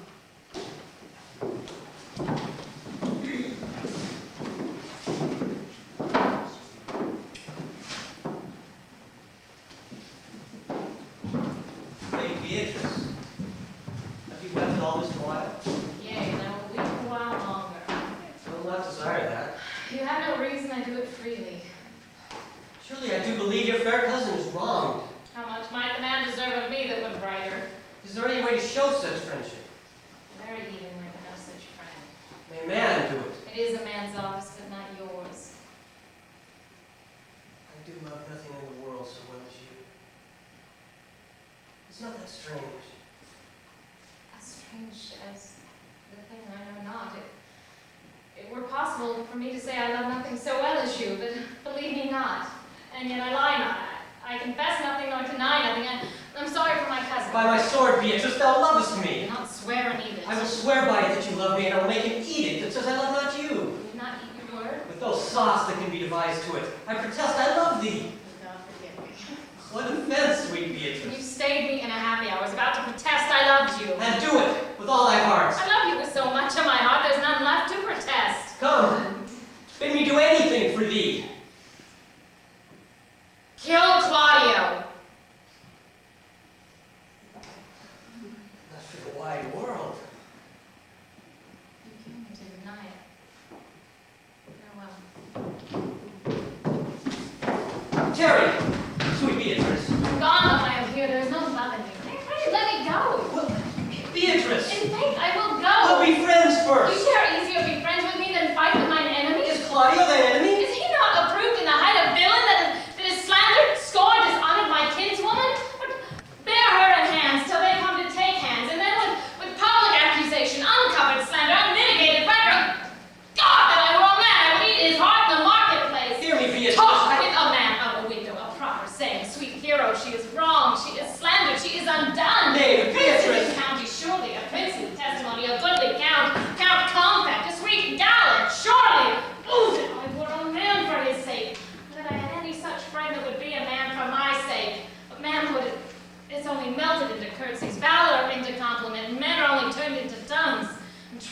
too. He is now as valiant as Hercules that only tells a lie and swears it. He cannot be a man with wishing. Never ought to die a woman with grieving. Beatrice, by this hand, I love thee. Use it, or my love some other way than swearing by it. Think you in your soul that Count Claudio hath wronged Hero? As sure as I have a thought or a soul. No. I am engaged. I will challenge him. Kiss your hand. So I leave you. By this hand, Claudio shall render me a dear account. Did you hear of me, good thing? Go. Comfort your cousin. Don't say she's dead. So, farewell.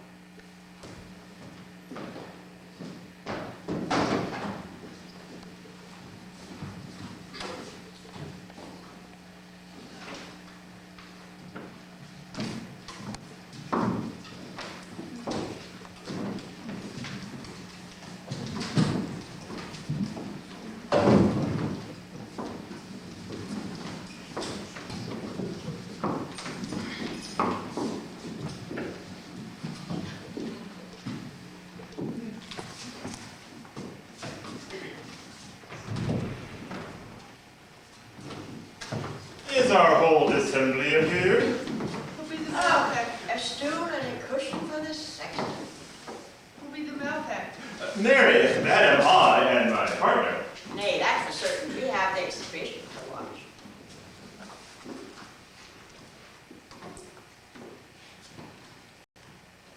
Who are the criminals? Let them come before the master constable.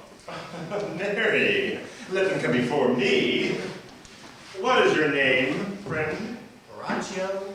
Pray, write down Borachio. Yours, sirrah. I am a gentleman, sir. My name's Conrad. Write down, Master Gentleman Conrad. Masters, do you serve God? Yes, sir. We hope. Write down that they hope they serve God. And write God first, for God defend, but God should come before such villains. Masters, it is proved already that you are little better than false knaves, and it will go near to be thought so shortly.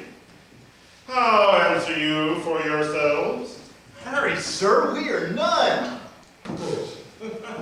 A marvelous witty fellow, I assure you, but I will go about with him. Come you hither, sirrah. A word with you in your ear, sir. I say to you that it is thought that you are false knaves! Sir, I say we are none. Well, stand aside. For God, they are both in a tale. Have you written down that they are none? Master constable, you go not the way to examine. You must call forth the watch that are their accusers. Yea, Mary, that is the effest way. Let the watch come forth.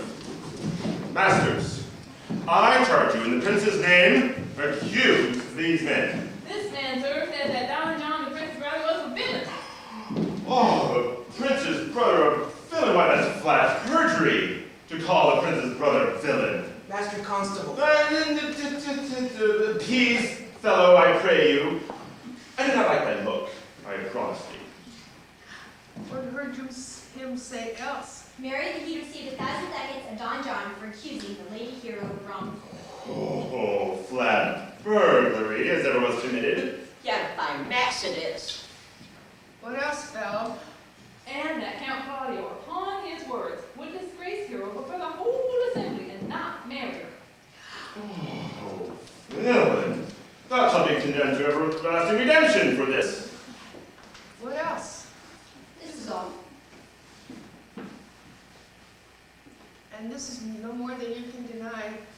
Prince John this morning has secretly stolen away, and Hero in this matter was examined, and in this manner, united upon the word of it, suddenly died. Master Constable, have these men bound and taken to Leonardo. I will take this examination to him now. Come, let them be opinions. Let her be in the hands. Oh! Coxcomb! God's my life! Where's the sexton? Let her write down Prince's officer Coxcomb. Oh, come bind them, thou naughty varlet. Away! You are an ass. You are an ass! Dost thou not suspect my place? Dost thou not suspect my years? Oh, that she were here to write me down as ass! But master, remember that I am an ass. Though it be not written down, yet forget not that I am an ass. No, thou villain, thou art full of piety, as shall be proved upon thee by good witness. I am a wise fellow, and which is more an officer, and which is more a householder, and which is more as pretty a piece of flesh as any is in Lucian, and one that knows the law go to, and a rich fellow enough go to, and a fellow who have had losses, and one who had 2 gowns, and everything handsome about him.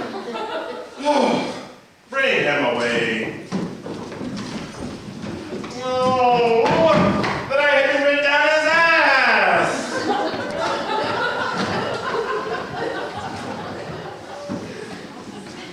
If you go on thus, you will kill yourself. It is not wisdom thus to second grief against yourself. I pray thee, cease thy counsel, which falls into my ears as profitless as water in a sieve. Give not me counsel, nor let no comforter delight mine ear, unless it be the one whose wrongs do suit with mine.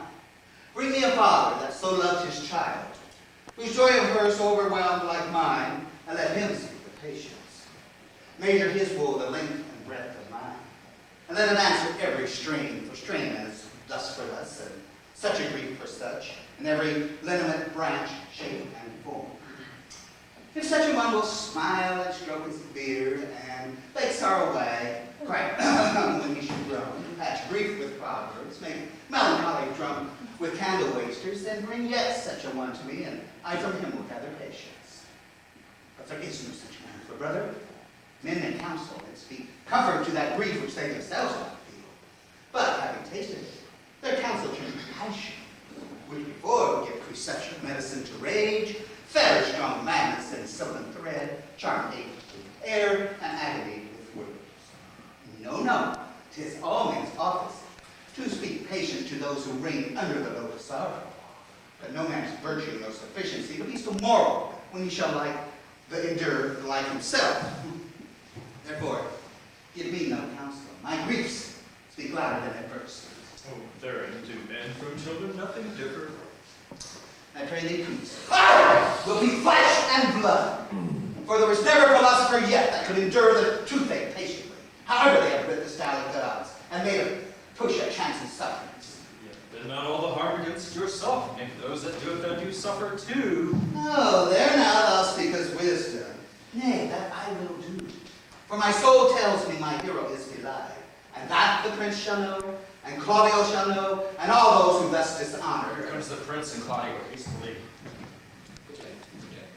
Good day to both of you. Hear you, my lords. We have some haste. Some haste. Fare you well, my lord. Art thou so hasty now? All is one. Nay, do not quarrel with this good old man. If he could right himself with quarreling, some of us would lie low. Who wrongs him? Mary, thou dost wrong me, thou dissimilar. Do not reach for thy sword, I fear thee not. Mary, shoot my hand. Did you give your answers cause of fear? You faith my hand enough to my sword. Tush, tush, and I never fleer nor jest at me. I speak not as a dotard or a fool, as under privilege of age to brag what I did being young, or would do were I not old. I tell you to thy head, Claudio, thou hast so wronged my innocent child of me, that I am forced to lay my reverence by with gray hairs and bruise of many days, and challenge thee to trial as a man. I say thou hast belied my innocent child.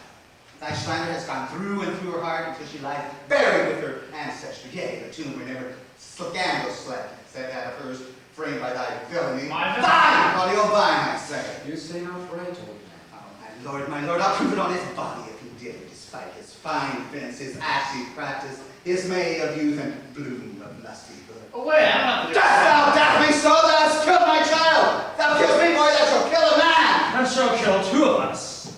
And men indeed, but that's no matter. Let him kill one first. Windy and wary.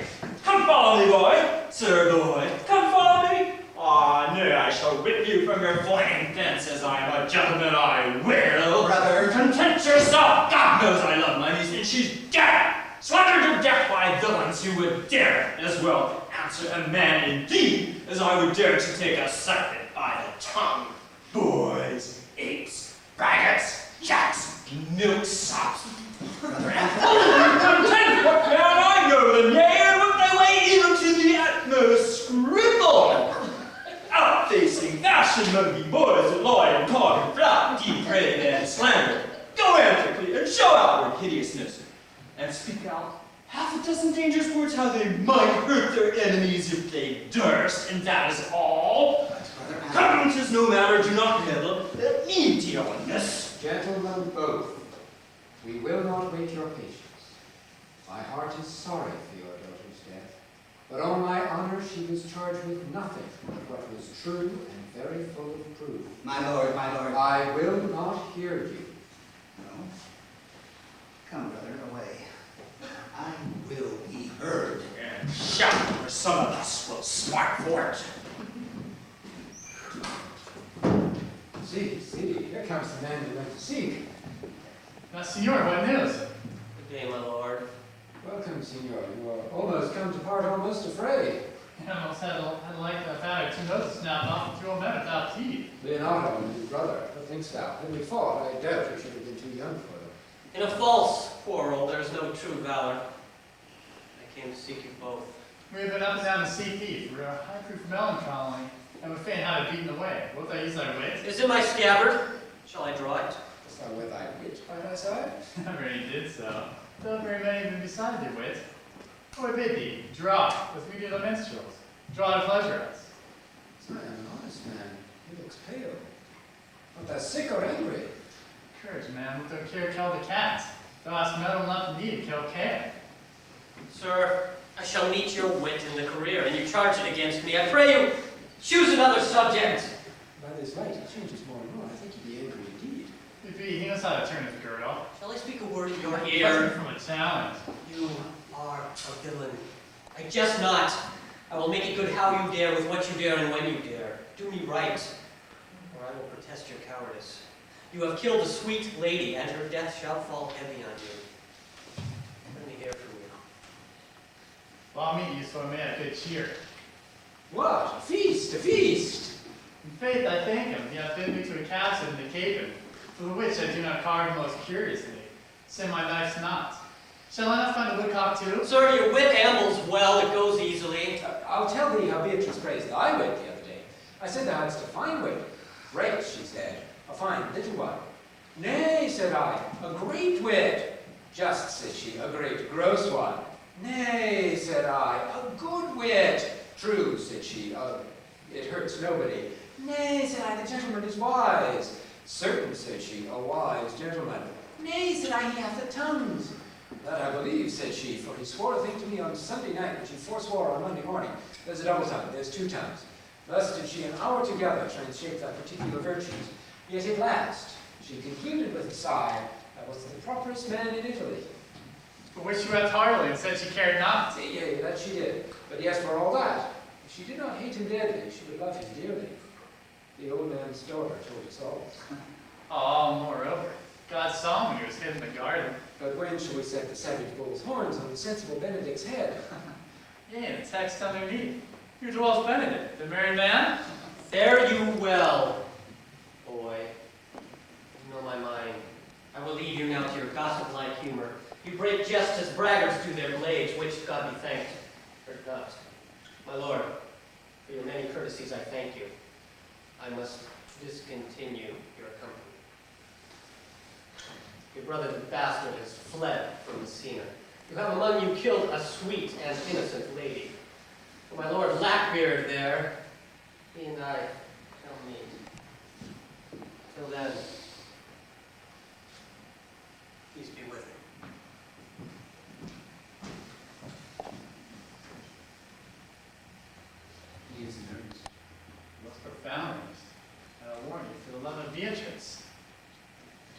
sleep.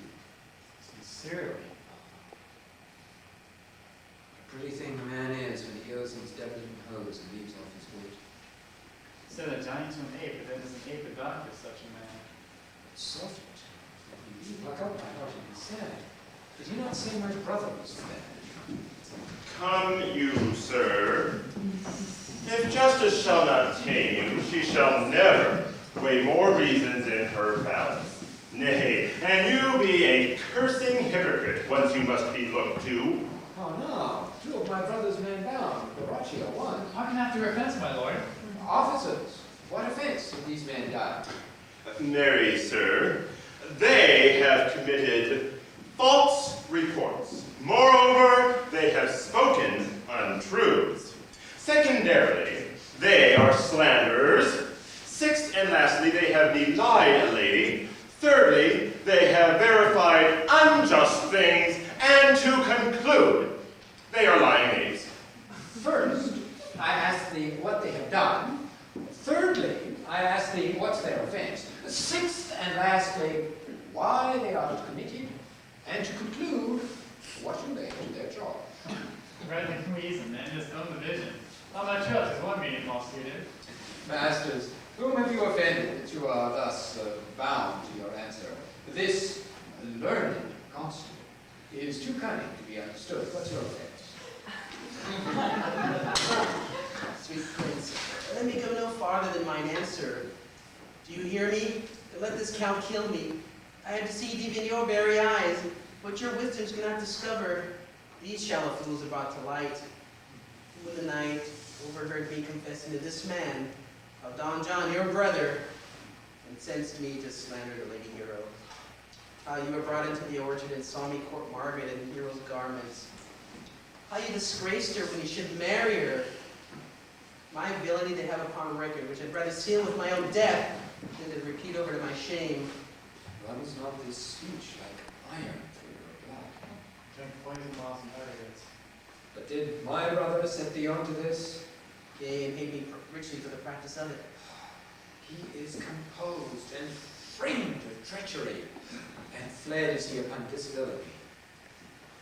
So hear out. Now the image doth appear. Reverse summons that I loved her first. Come, bring away the plaintiffs.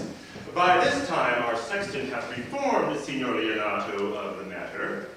And, masters, don't forget to specify when time and place shall serve that I am an ass.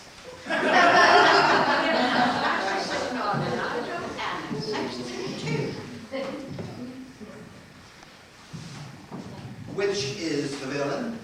Let me see his eyes, so when I know that another man like him, I might avoid him. Which of these is he? If you would know your wronger, look unto me. Art thou the slave that with thy breath has killed my innocent child? Yea, even I alone. Nay, villain, not so. Thou beliest thyself. There stand a pair of honorable men. A third is fled that had a hand in it. I thank your princess for killing my daughter. Record it with your high and worthy deeds. 'Twas bravely done, if you bethink you of it. I don't know how to pay your patience, yet I must speak. Choose to revenge yourself. Impose me to what penance your revenge you can lay upon my sin. Is sin I not to be mistaken? By my soul, nor I. And yet, to satisfy this good old man, I would bend under any heavy weight that he'll enjoin me to. I cannot bid you bid my daughter live again, that were impossible. But I pray you possess the people of Messina here how innocent she died. And if your love can labor aught in sad invention, lay her an epitaph upon your tomb and sing it to her bones. Sing it tonight. Then come you tomorrow to my house, where, since you could not be my son-in-law, you might yet be my nephew. My brother has a daughter, almost a copy of my child that died, and she is sole heir to both of us. Give her the honor you should have given her cousin, and so dies my revenge. Sir, your ever kind is something tears to me. I do embrace your offer and suppose henceforth before Claudio. I will await your coming tomorrow. Tonight I say goodbye. This fellow shall be brought face to face with Margaret, who I believe was packed in all this Rome, hired to by your brother. By my soul she was not, nor knew what she did when she spoke to me. It has always been just and virtuous, and everything that I do know by her. Moreover, sir, which indeed is not under white and black, this plaintiff here, the offender, did call me ass. I beseech you, let it be remembered in his punishment. And also, the watch heard them talk of one deformed. They say he wears a key in his ear with a lock hanging by it, and borrows money in God's name, the which he hath used so long and never paid, that now men's hearts grow hard-hearted and will lend nothing for God's sake. I pray you, let him be examined on this point. I thank thee for thy care and thy honest things. Oh, your worship speaks like a most thankful and reverent youth, and I praise God for you. That's for thy thanks. Oh, God save the foundation. Go, I discharge thee of prisoners, and I thank thee. I leave an errant knave with your worship, which I beseech your worship to correct yourself for the example of others. God keep your worship. I wish your worship well. God restore you to health. I humbly give you leave to depart, and if a merrier meeting may be wished, God prohibit it. Well, come, neighbor. Until tomorrow, my lords. Farewell, my lords. Tomorrow. Will not fail. Nice, I'm warm if you're, Bring these fellows on. We shall find Margaret to find how her acquaintance grew with this lewd fellow.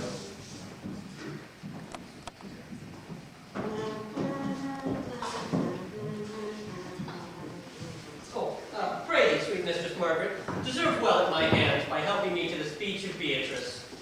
Will you then write me a sonnet in praise of my beauty? Oh, in so high a style, Margaret, that no man living shall come over it. For, in most comely truth, thou deservest it. To have no man come over me, why should I always stay below stairs? Thy wit is as quick as a greyhound's mouth that catches. And yours as blunt as the fence's foils should hit, but hurt not.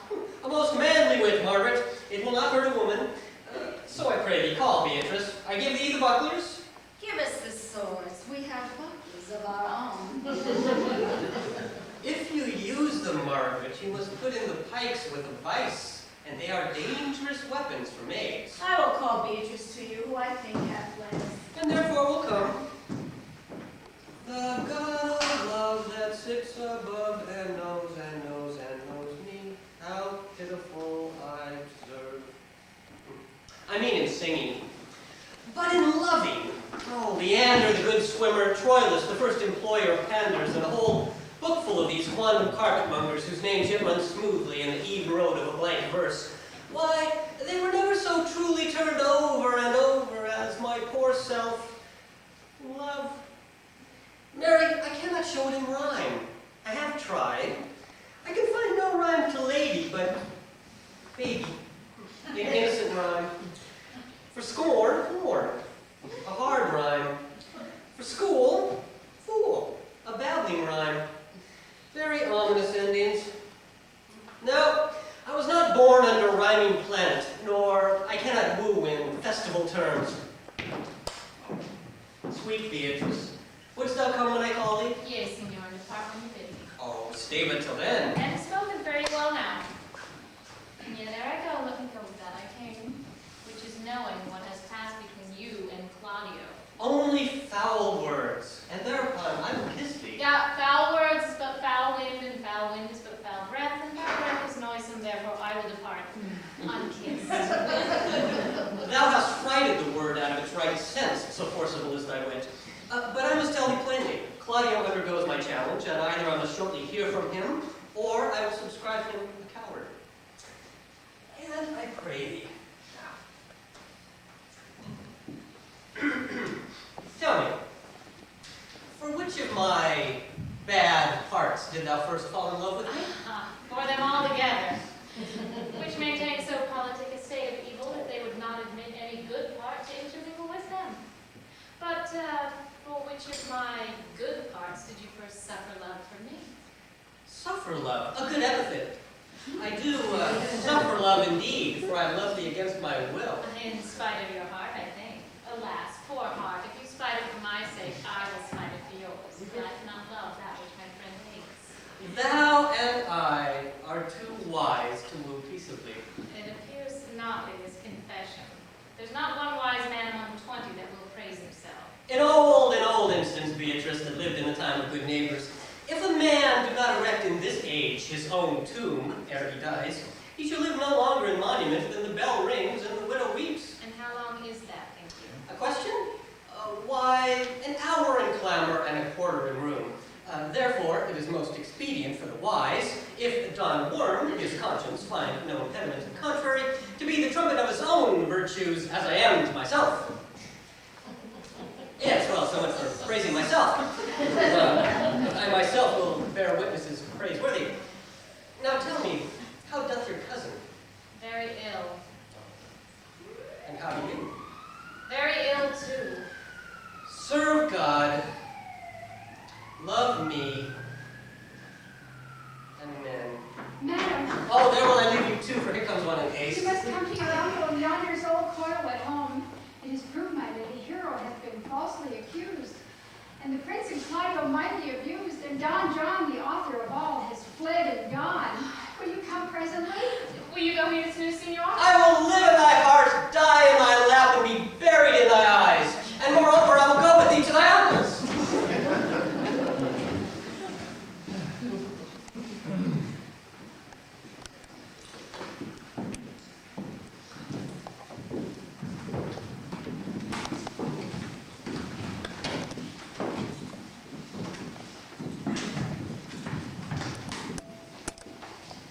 Is this the monument to Leonardo? It is, my lord. Done to death by slanderous tongues.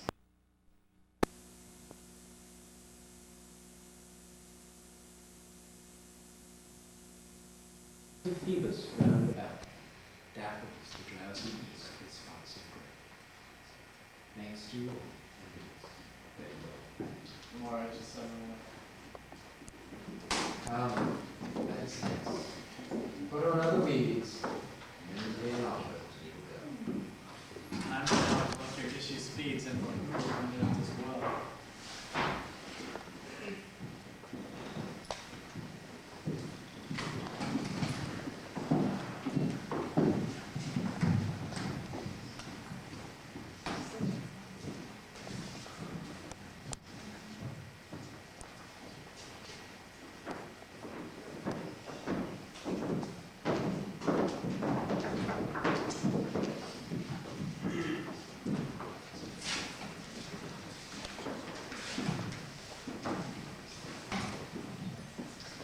Did I not tell you she was innocent?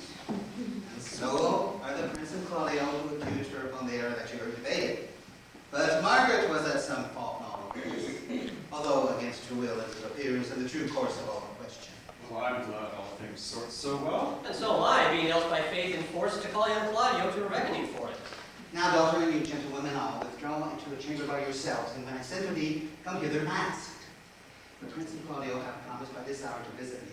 Brother, you know your office. You must be father to your brother's daughter, and give her to young Claudio.